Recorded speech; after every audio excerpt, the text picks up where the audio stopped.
So, welcome you all for this session on bending stresses.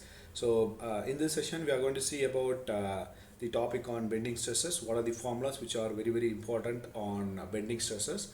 And we will see few numerical problems related to bending stresses. And even though we will solve few questions, few previous year question papers that are very important, and few questions that was very randomly. That means these questions, these topics which will be asked very frequently, right? So these kind of questions will be solved in this session. So this is how the session will be moving. So I'm Suresh Kumar.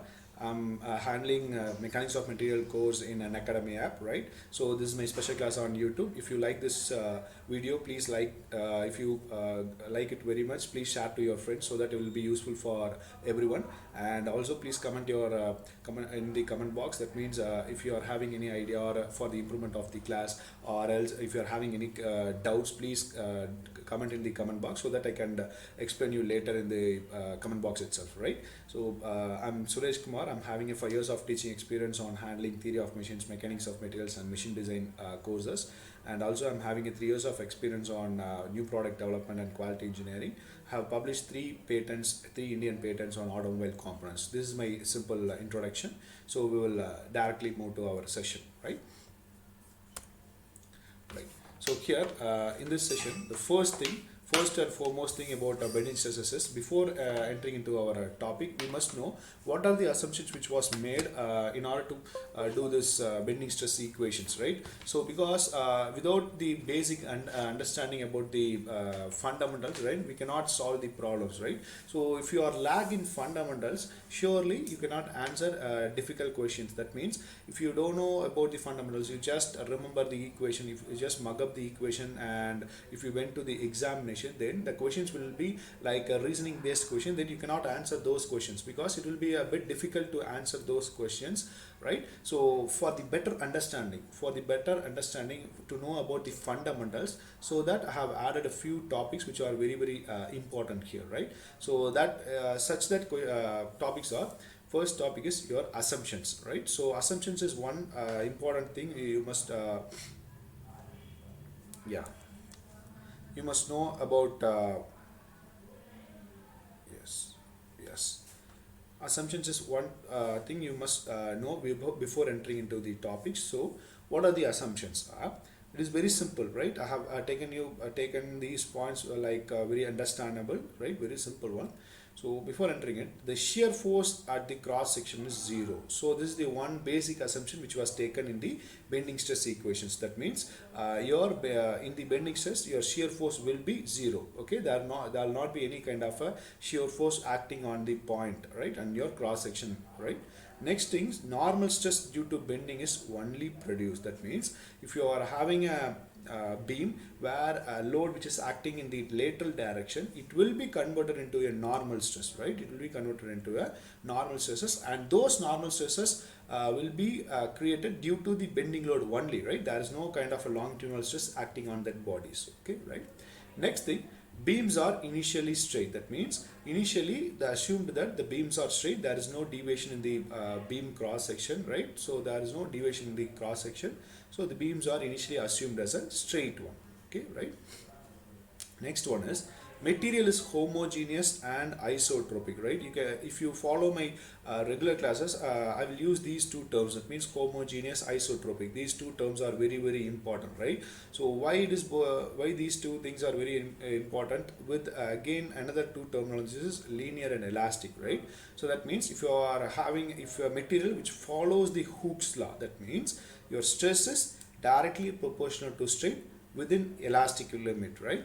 That means the curve for your stress strain relationship will be drawn where within the elastic limit the curve, that means it will be in the linear mode, right? That means if you draw a slope, right, if you draw a slope, then it will be equal up to your elastic limit. That is the meaning here, right? So the material must be linear and elastic, whatever it may be. If you are studying about shear stress equation, if you are studying about your bending stress equation, or else if you are studying about the principal plane or principal volumetric strain equations, whatever it may be, or else if you are going for your uniform strength equations, all conditions, your basic things is your linearly elastic materials, because your assumptions will be taken as such that, right, linearly elastic material can only have these kind of equations. If your material is not linearly elastic, then you cannot do, or else you cannot have these kind of equations like means, right. There is a different kind of equations for your plastic materials, or else for other materials. Okay, right,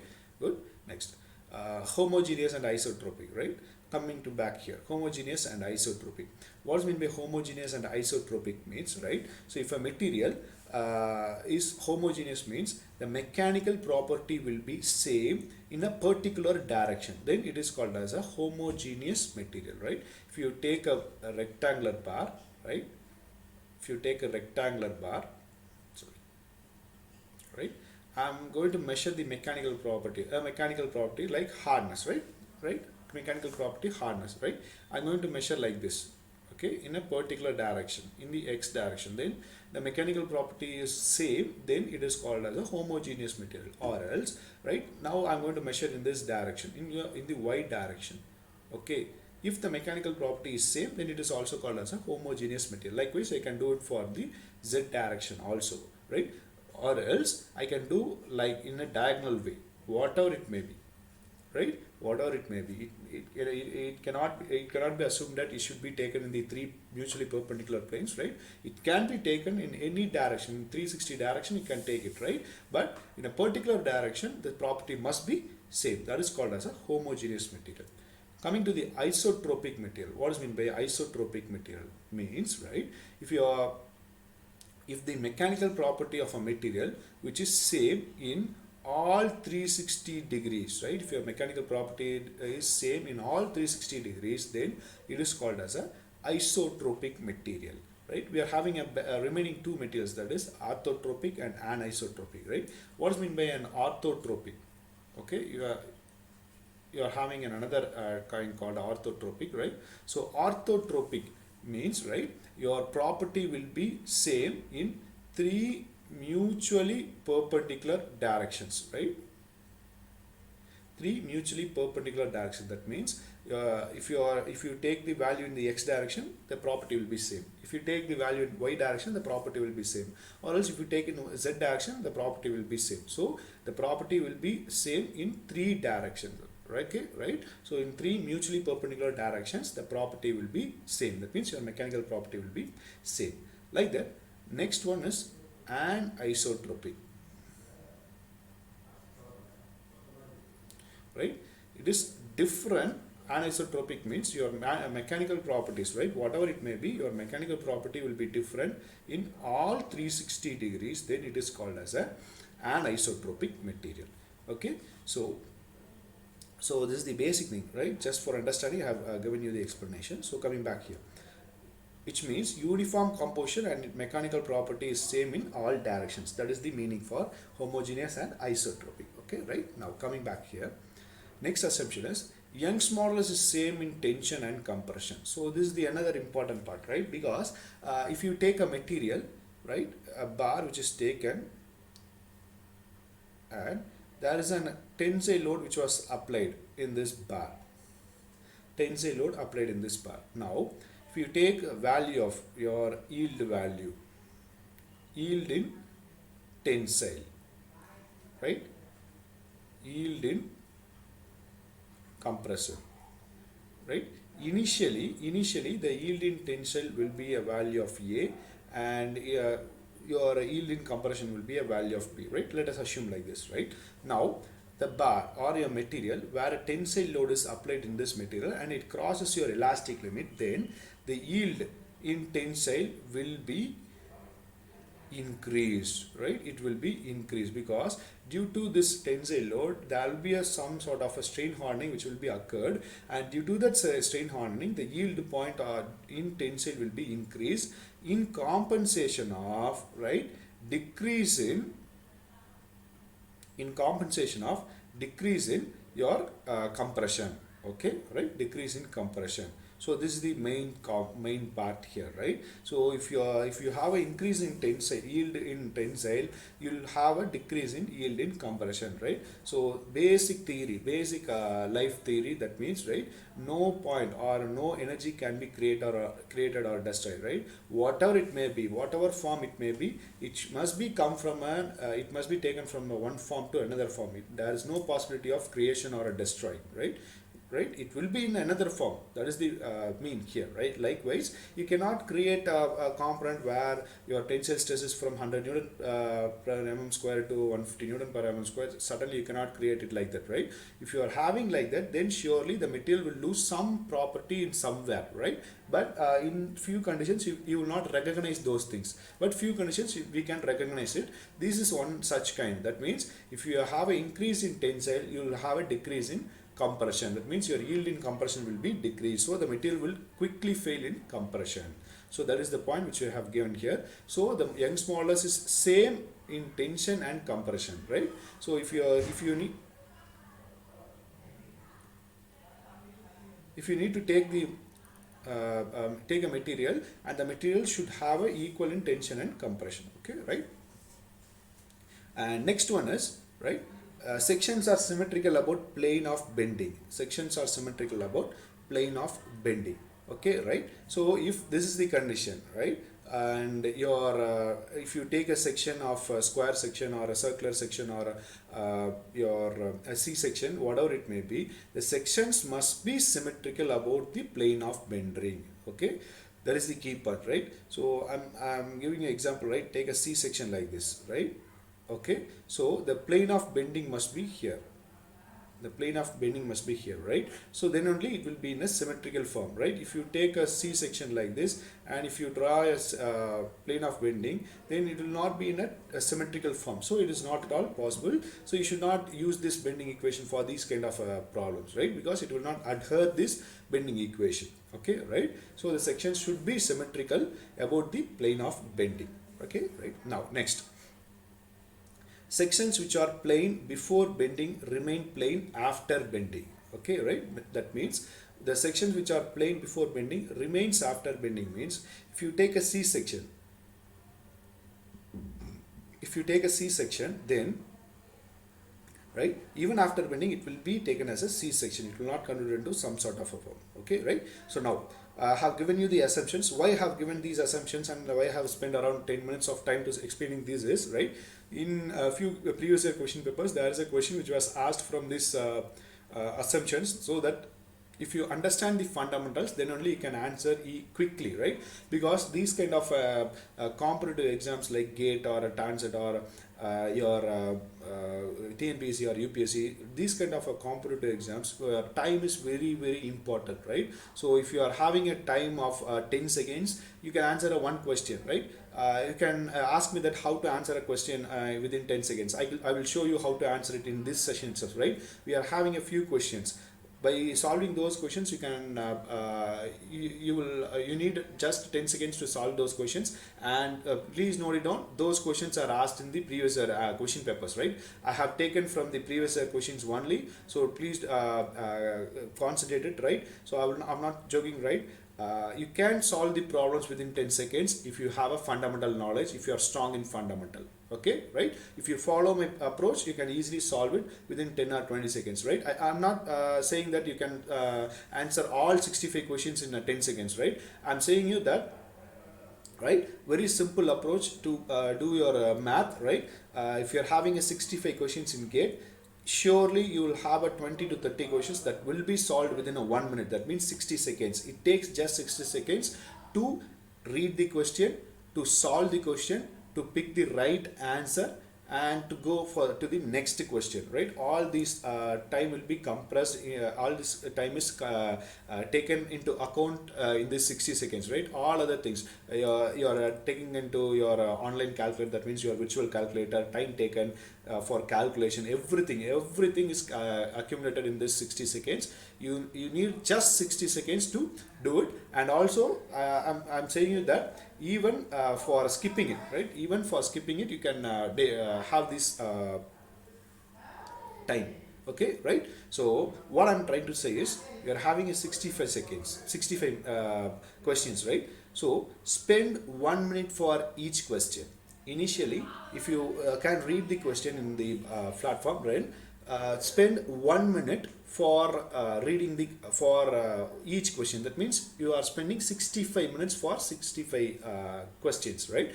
In that 65 minutes, surely you can solve around 20 to 30 questions within a minute, right? Surely you can solve it if you are good in fundamentals, right? Then if you solve it 30 questions, remaining 35 questions, come to the second round, right? Coming to the second round, you spend another 2 minutes. That means you have already spent it 1 minute in the first round. Now you are spending another 2 minutes in the second round, right? So in this second round, surely you can solve around 50 to 20 questions, right? Because if you are spending more time, you can easily solve it. That means the time taken for solving the questions should be skipped in the first round and it should be taken in the second round. Okay, right? Now you can spend 2 minutes of time. Now if you do it, then you have spent around 70 minutes, right? That means totally in 2 hours and 15 minutes you have already spent it out. You have already answered around 50 questions out of 65, and then you are having a remaining 45 minutes. That means you are having remaining 15 questions, 45 minutes. That means you are having a 3 minutes for each question. That means you have already spent 3 minutes for those questions earlier. Now you are having a remaining 3 minutes for each question. Okay, so that is the simple theory. Do it in the 3 rounds. Round 1, spend it 1 minute. If you are sure about you can solve the problem within 1 minute, you please answer it, or else just skip to the next question. We can do it in the second round. Likewise, just skip it and solve it, right? I can show you how to solve within 60 seconds. That means I'm reading the question, I'm solving the question, I'm picking the right answer, and I'm using the virtual calculator, and I'm moving to the next question. I have added all those times, split seconds, right? I have given you the time. Okay, right? Now, next thing is your bending equation. So this is your one of the most used equation in this topic, right?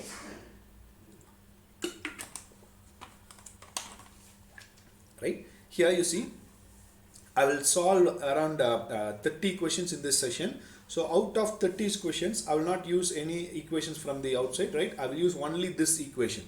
I will use only this bending equation to solve the problems, around 30 questions, and all those questions are taken from the previous question papers. Please get reminded, okay? Right? Now, coming to our bending stress equation. Okay, so the equation is sigma by y equal to m by I is equal to E by R, where sigma means bending stress, y means distance from the neutral axis, m means Newton mm, I is moment of inertia, E is modulus of rigidity, and R is radius of curvature. Okay, these are the points which was taken, right? Okay, now you see, from this equation we can solve any kind of problems. That means, right, so I have already said that there is your bending stress and distance from your neutral axis, right? Finally your values, right, your values that can be given as, right, Newton per mm cube, right? That is the final equation which can be taken from the each part, right? So from this equation, the another basic two things are your section modulus and bending stresses. Section modulus and bending stresses. Section modulus equation is I by Y. I means moment of inertia. Here we have seen it, moment of inertia. Y means, which you have already seen, distance from the neutral axis. Sigma means bending stress. That means M by Z. M means bending moment. So you can see here. Okay, bending moment by section modulus. Okay, so this is what I need to give you time to do this. So these are the basic equations. By using this equation, I'm solving all those problems, right? You can see those problems here. Okay, right now.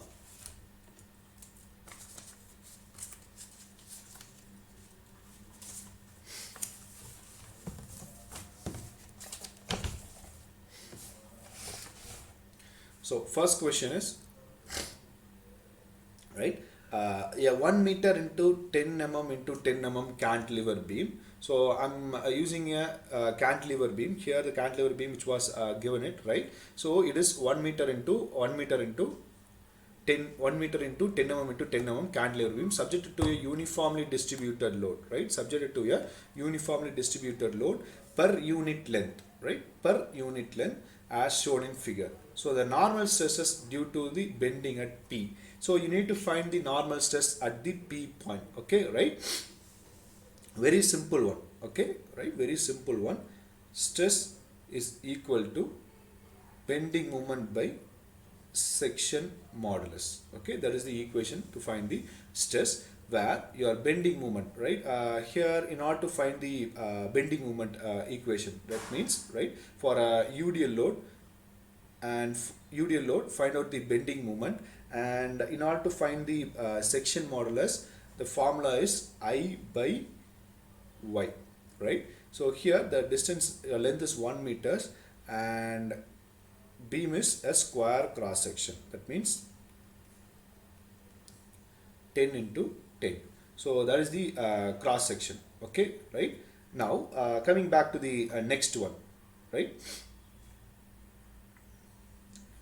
Your moment of inertia. So what is the formula for moment of inertia is B d cube by 12. That means breadth into d cube by 12. Okay, that is the equation for your moment of inertia.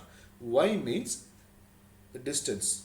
This is your Y, right? That means 5 mm. Here it is given as a 10, 5. So moment of inertia, instead of this, I can write it as, right, A power 4 by 12. That means 10 is equal to A. That means a side. Okay, if it is a cross section, you can write it as A power 4 by 12, right? And for Y, it is written as A by 2, right? If I solve this, finally I'll get the equation as A cube by 6, A cube by 6, okay, right? This is your equation. So next, by using this, A cube means 10 cube, that is equal to 1000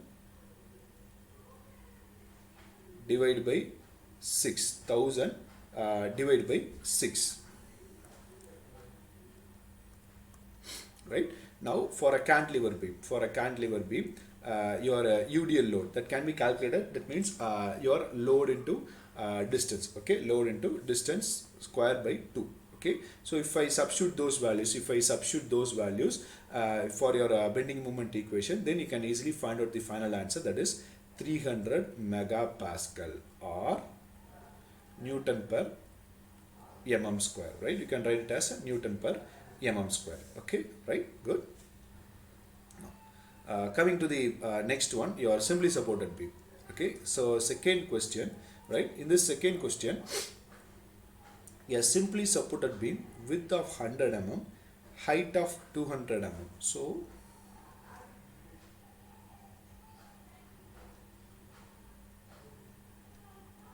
width of 100, height of 200, okay, right? And length of 4 meters, carrying a UDL load, and it is given as a 10 kilonewton meter. Load is given as a 10 kilonewton meter.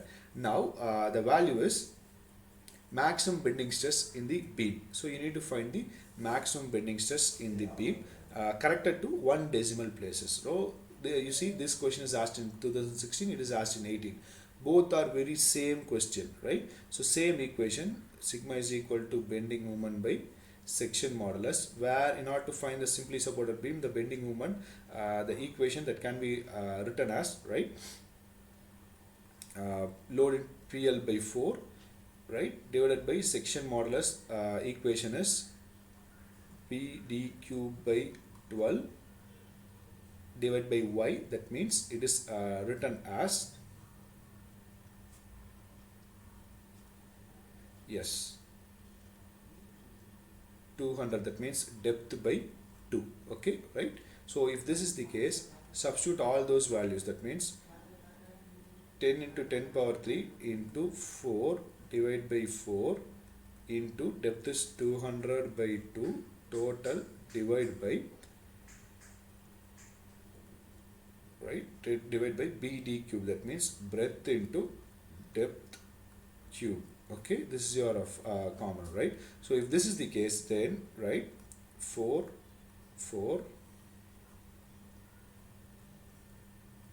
6, there's a 1, right? And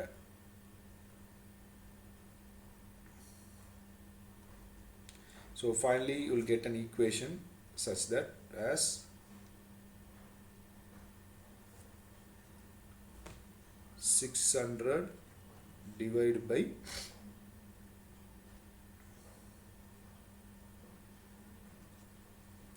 200 square, right? I think so. Yes, right? Okay, right. So, sorry, the value which was given as in kilonewton meters and it is in the millimeters. So, here the value, there is another 10 power 3. So, into 10 power 3. So, if we do this 60 by 2. So, finally the value is 30 megapascal. Okay, right? So, the answer is 30. Answer for this question is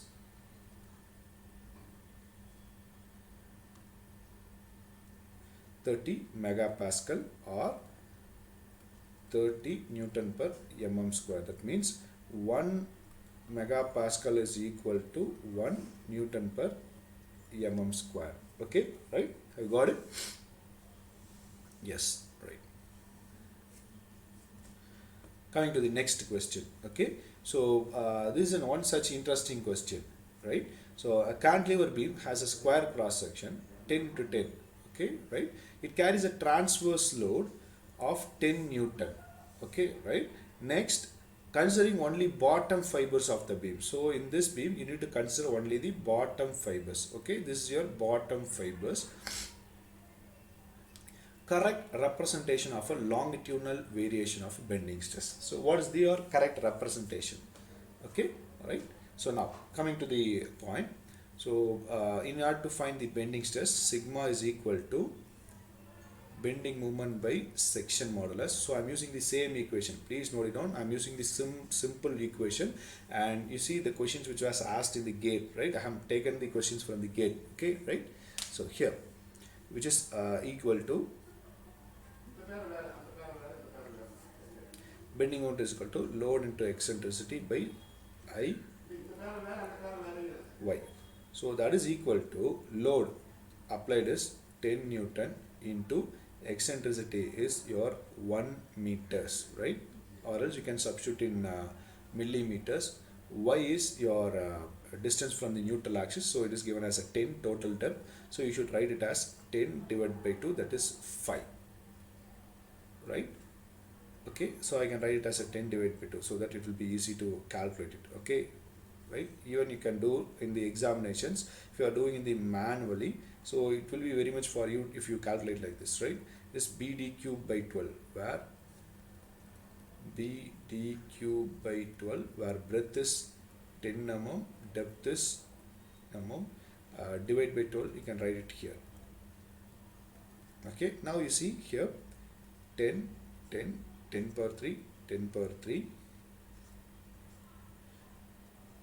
6 into 10, totally value is 60 megapascal. This is your answer, right? Now we have found out the 60. So you see, I'm solving this equation, I'm solving the problem within a 1 minute, right? Are you following me, right? Yes. If you're following me, you can see, right? I'm solving this equation within 1 minute. That means I'm giving you the explanation, right? Then and there I'm giving the explanation. If you neglect those time, then you can find out that I'm solving the problems within 1 minute only. Okay, right? Got it? For understanding and solving, for changing everything, it will be come under 1 minute. So answer is 60 megapascal. Okay, right? Now, what is the correct answer in this A, B, C, and D? Okay, right? So the answer stress is 60. So there are two options, A and B, right? Your C and D is the wrong one. So the correct answer may A or may B. It may be B. Now how to find it, right? Very simple one. Very simple one. Okay, right? Here you see 60 megapascal, which is drawn by using a straight line, and here the 60 megapascal, which is drawn in the curved line. You are having the point load, right? You are having the point load. So the answer is A. Right? Very simple. The answer is A, because if you are having a point load, then your shear force, that means shear force will be drawn in the rectangle, and your bending moment will be drawn in triangle. If you are having an UDL load, right, be drawn in triangle and it will be drawn in a parabolic curve, right? If you are having a UVL load, right, shear force will be drawn in a parabolic and your bending moment will be drawn in a cubic, right? So I'm giving you for simply supported and also for a cantilever. It is common one, right? It is common one, right? So here you see we are speaking about the bending stress, right? Bending stress. So in this bending stress, it is joined by using the straight line, right? Bending stress point load, it is joined by using the straight line. So it is there is no type of there is no curved, means there is no curve which is involved there. Okay, right? Good. Right. So coming to the fourth one, right? I think everyone understand this third question, right? Okay, good. So coming to the fourth question, here a homogeneous simply supported prismatic beam width is width is B and depth is D, span length is L, span length is subjected to a concentrated load of magnitude B. Load can be placed anywhere along the span of the beam. Okay, so the maximum flexural stress developed in the beam. Okay, so what will be the maximum stress which will be developed in the beam? That is the point here. Okay, right, now solve it. A homogeneous simply supported prismatic beam with depth, all those parameters are given it, right? Now when it is calculating in the point load of P, right, it is placed anywhere, what will be the flexural stress, right? Flexural stress means it is very simple, it is your bending stress, that is called as your flexural stress, bending moment by section modulus, where it can be written as bending moment into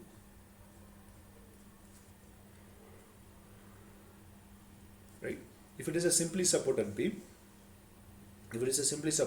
and a concentrated point load, then the formula for a simply supported point load is PL by 4 into your Y value, that is equal to D by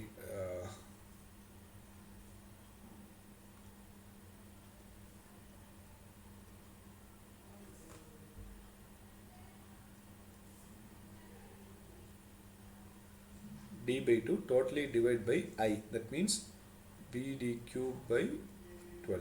Okay, right? Now is 3. It is 3, and if you solve it, right, finally 3 PL D divided by 2 BD cube.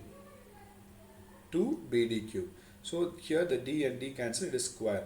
So 3 PL by 2 BD square. So 3 PL by 2 BD square. This is your answer, right? I got it? Yes? Can you find it? The time taken for solve this problem is just 1 minute, right? You can solve these kind of problems. And if you are good in fundamentals, then only you can solve it, right? If you don't know the equation for your if you don't know the basic fundamental equation, or else if you have confused while reading the question with the word prismatic beam or with your word flexural stress, then you will be in the wrong one, right? So the important point is, if you are reading these kind of questions, you must be very vigilant, right? So there may be a different kind of a terminologies which will be used in these kind of a competitive exams. Don't get confused, right? Please, in the clear minds, please be straight. Okay, right? So just think at a once. Think at a once. Don't get thinking about the don't get thinking about the previous question papers, or else your previous or solved question papers, or else by thinking about the others, what they are trying to do, or whether they will answer these questions, right? Don't do like that, right? Very simple one. Think at a once. Don't think otherwise. Don't think about the examination. Be well prepared and be clear in your mind, right? Then only you can solve these kind of problems. Otherwise it will be a bit difficult, even though if you are desperate about doing, if you need to solve or you need to crack this gate, right? But the important thing is your mind, right? If you are clear in your mind, then you can solve any number of problems. In order to get those clear mind, you must be good in fundamentals. That means you must be good in your basics. Then only you can solve these kind of questions. That means these kind of questions will be a bit twisted and it will be very right. It will be look like a blunder, right? But if you read the question twice or thrice, you will get the meaning of those questions. Okay, right? So this is a one such a question. Okay, right? Coming to the fifth one. Fifth question is, right, a cantilever beam of length 2 meter with a square section.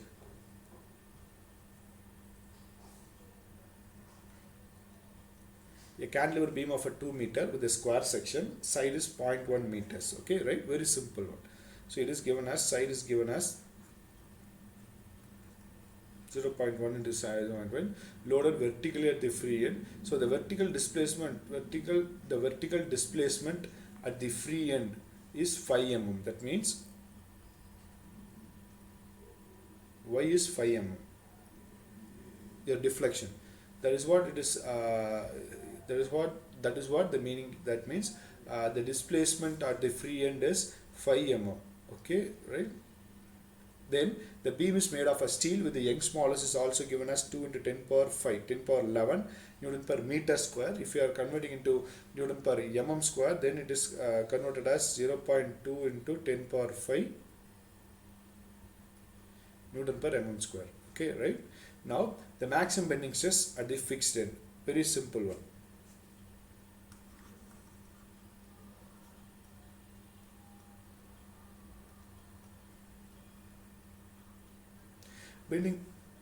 Bending moment into y by your moment of inertia.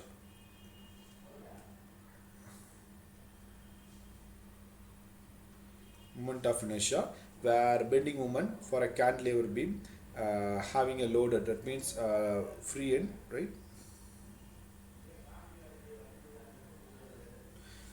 So load into distance into y by I. So load is given as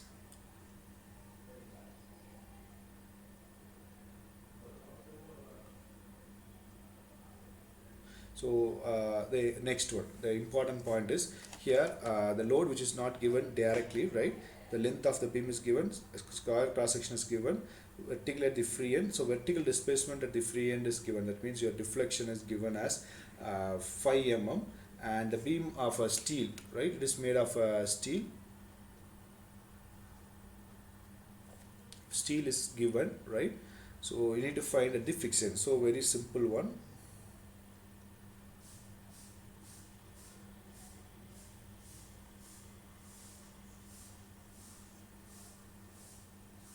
Right. Start from the beginning, right? Start from the beginning. Your deflection equation, right? Your deflection equation is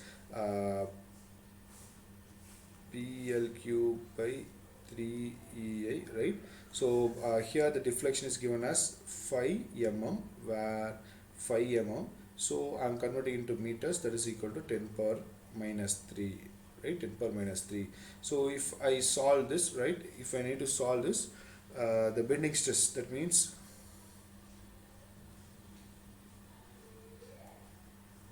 bending stress is equal to bending moment into y by I, right? That is equal to load into PLY by I, right?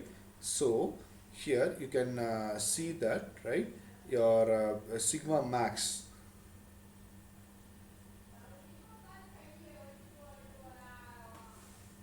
right? You can see here, right?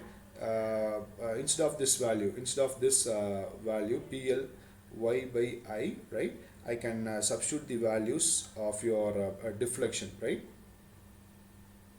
That is equal to into 3 EI by PL cube, right?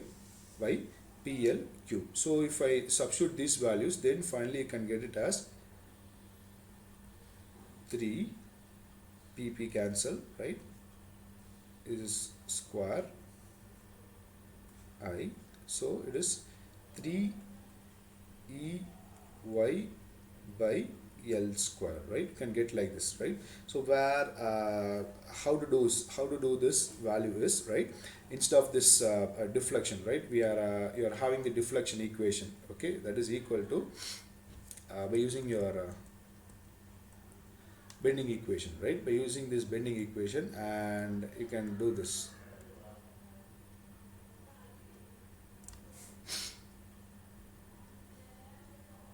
Okay, right, so 3 y by L square, right? Now in this equation, you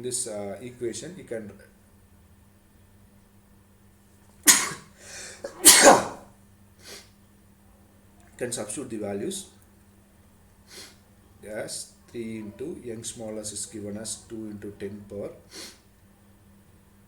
11, right, and your deflection, which is given as 5 into 10 power minus 3, total value divided by your length is given as 2 square, right? Finally substitute it, you will get the answer as 37.5 megapascal. 37.5 megapascal. So that is the answer for this question. Okay, right? Coming for the sixth one, right? An 8-meter long simply supported elastic beam of a rectangular cross section 100 mm into 200 mm is subjected to a uniformly distributed load, which is subjected to a uniformly distributed load 10 kilonewton meter over its entire span.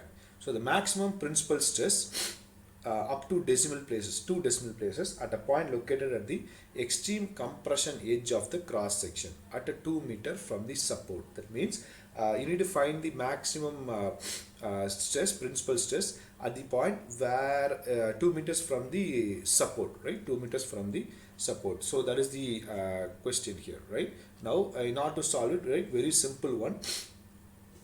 I will give you the hint how to solve it, right? The total length of the beam is 8 meters, so you need to find the maximum principal stress from the point 2 meters, right? So in order to find the bending moment, it is initially find your bending moment for this simply supported beam. Then after finding the simply supported beam, find the bending stress, right? So in order to find the bending stress, it is very simple. You know the bending moment, section modulus and y value, right? So finally the bending stress value consider up to this limit, that means up to this 2 meters, right? So that is what the point is. Okay, right? Solve this equation. Okay, so seventh question, right? It is an interesting question. Okay, so consider a simply supported beam with a uniformly distributed load having a neutral axis NA. So this is your NA, neutral axis. For the points P on neutral axis, so the point P is on neutral axis, Q at the bottom of the beam, state of a stress is best represented, right? How is the best represented? See, please note this word, best represented means it is not the exact representation. They are asking about the best representation. Okay, right? So now what is the answer for this question, right? A, B, C and D, right? So the correct answer for this question is C. This is the correct answer for this question, right? How it is possible? Okay, right? So in this simply supported beam, right, a UDL load which is applied, and due to this UDL load, the beam tends to bend like this. Okay, beam tends to bend like this. Now, exactly at this neutral axis, the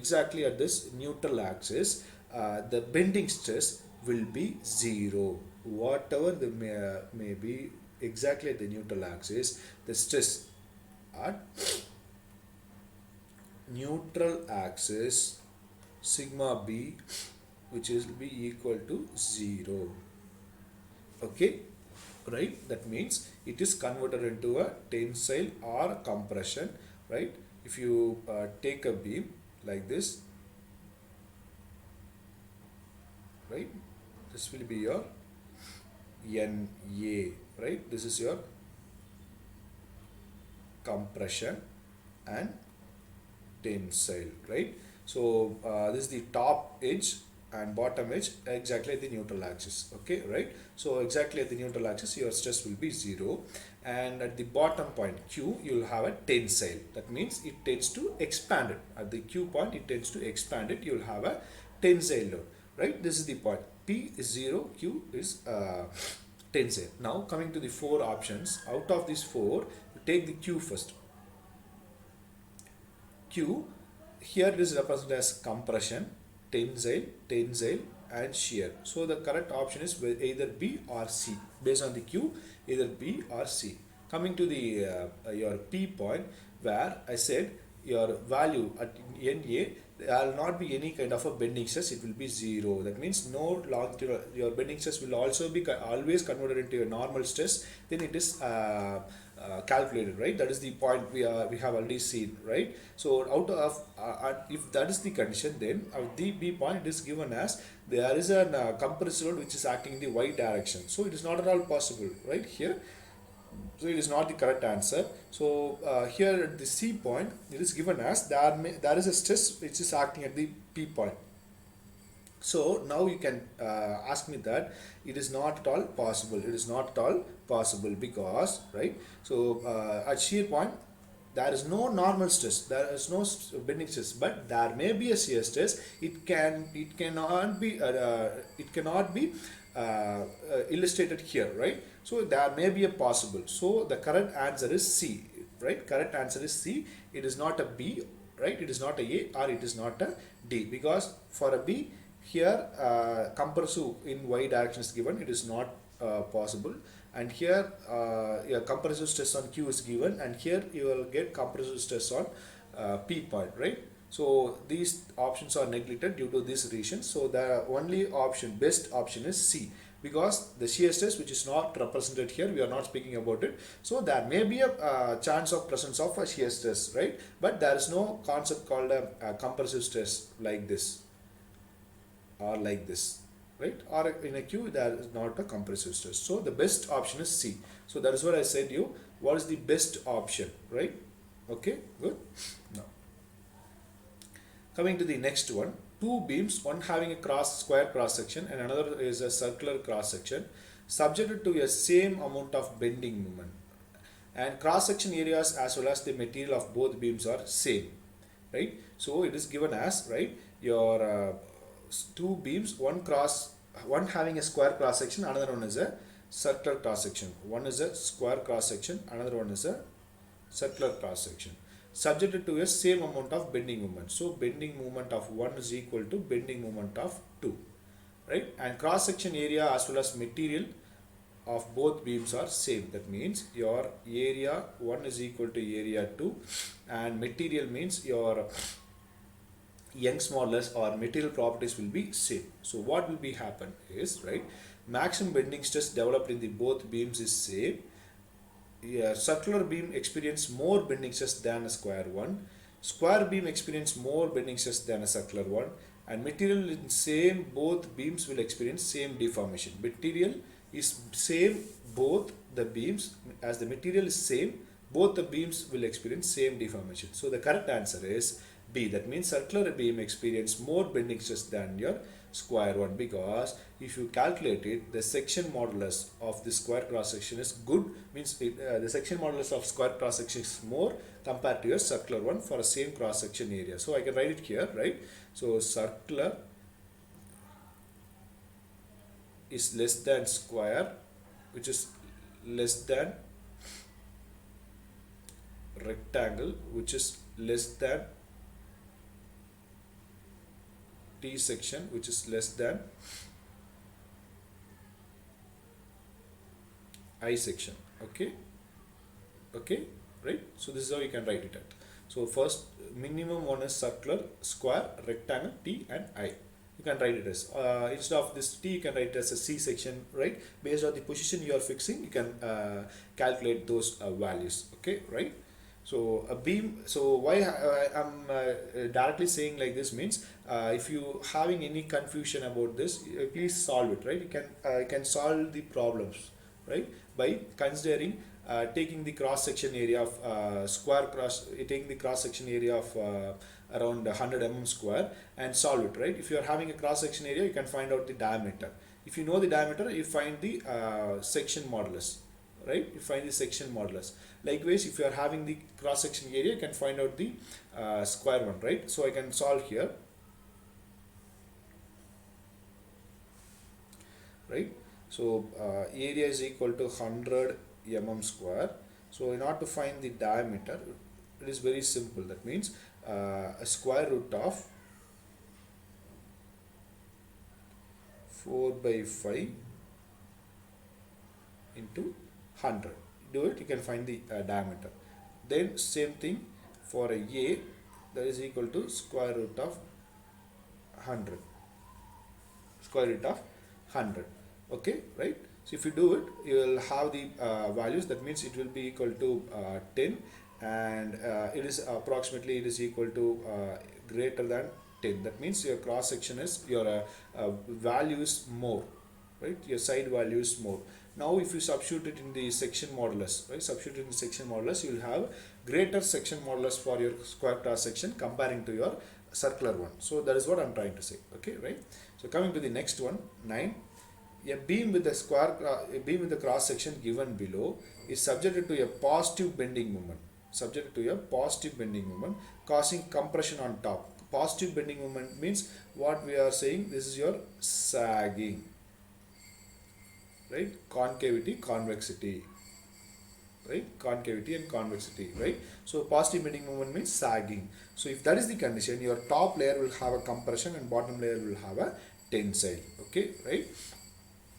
Of 16 kilonewton meter acting around your bending moment, which is given as a 16 kilonewton meter, acting around horizontal axis, acting on horizontal axis. So the tensile force acting on a hatched area of a cross section. So now they are asking about the tensile force which is acting on this cross section. So that is the question here, right? Now, right, very simple one. First thing, in order to find the stress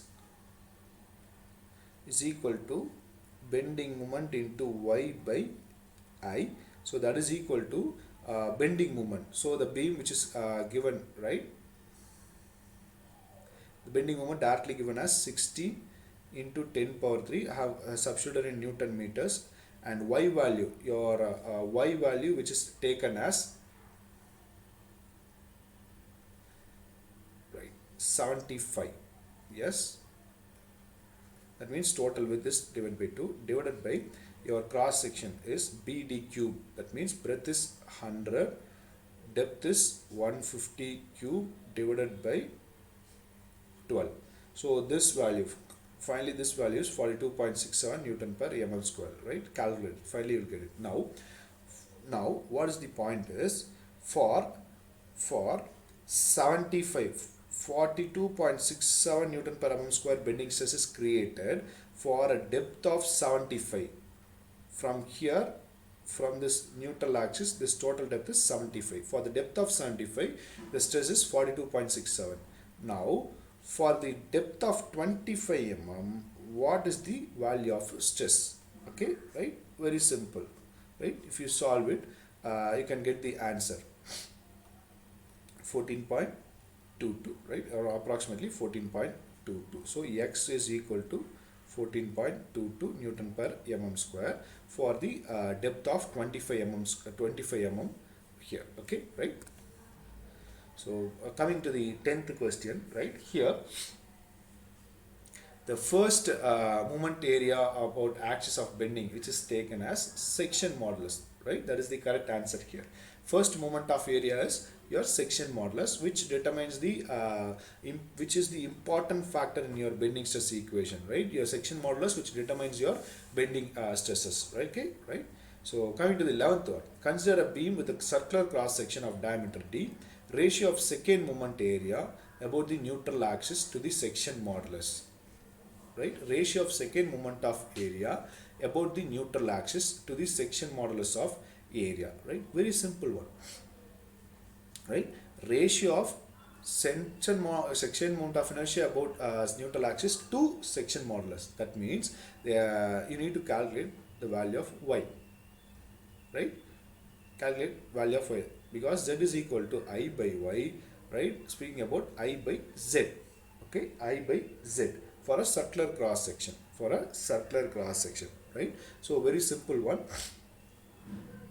For a circular cross section, y value is d by 2. So value is d by 2. Okay, right? Second moment of inertia about neutral axis. Second moment of inertia about neutral axis means I by y. 2 section modulus. Okay, 2 section modulus. That is the point here, right? Okay. Now, coming to the 12th one, match the items in columns 1 and 2. Match the items in the column 1 and 2. So the column 1, which is given as the few terminologies, and column 2, which is given as the terms which is used here, right? So now addendum is used in the gears, right? Addendum term which is used in the gears. And instantaneous center of velocity, that means it is taken in your linkages, theory of machines. Section modulus for a beams, prime circle for a cam, right? So very simple one. So you see these kind of questions was asked in the previous years. That means very simple questions. You can answer, I said earlier, right? You can answer within a 10 seconds, right? These are the such kind of questions. If you are having a match the following like this, you can answer it within a 10 seconds. Yes, right? Yes. So coming back here, another interesting question. Okay, right? So in this question, a component which is loaded with the force of F, right? With the force F, and is as shown in figure, axial stress at the corner of point. Axial stress at the corner point. Okay, now here what the question is, you need to find the stress. You need to find the axial stress, right? So at this point P, that is the question here, right? So in order to find this stress, right, due to the load F,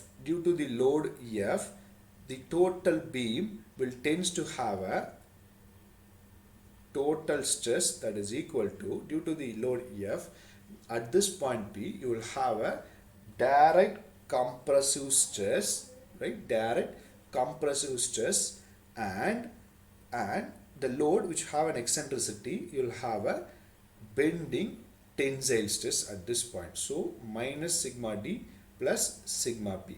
Okay, right? So direct tensile. Sorry, a bit confused.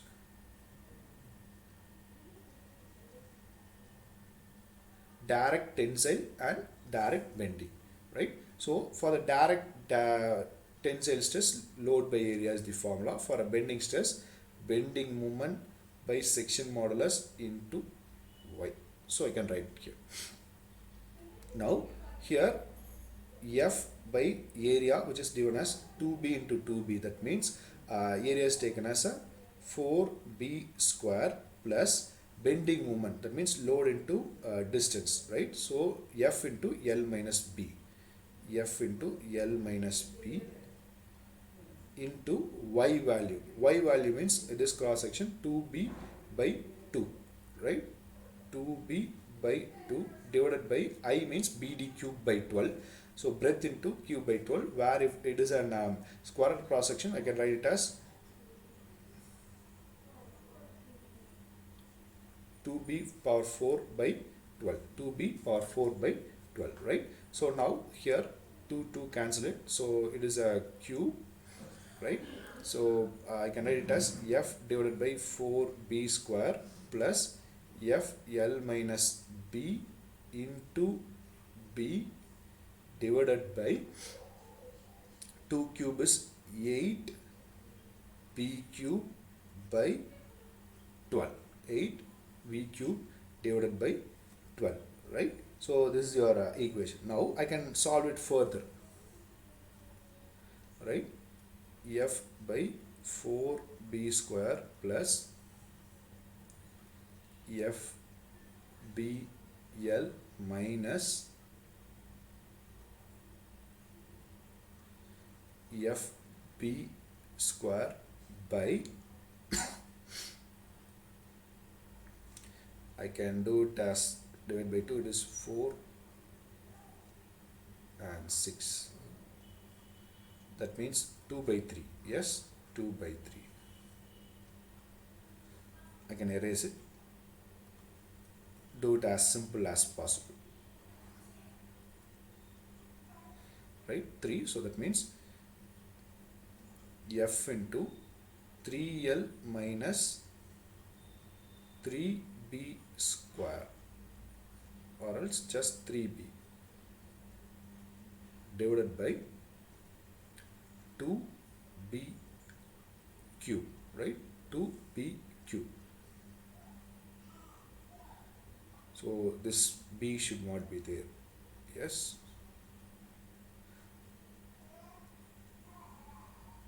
Okay, right? So now you see, by doing the math, then further by doing the math you can solve it, right?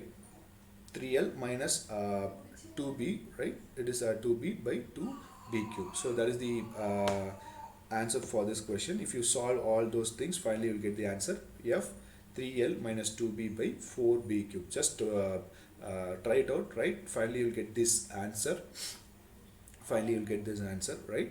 And here you can see I have taken these questions, I have taken these questions from the previous question papers only. So I have used only the bending stress equation to solve all these problems, basic bending stress equation to solve all these problems. It is very simple to solve it, right?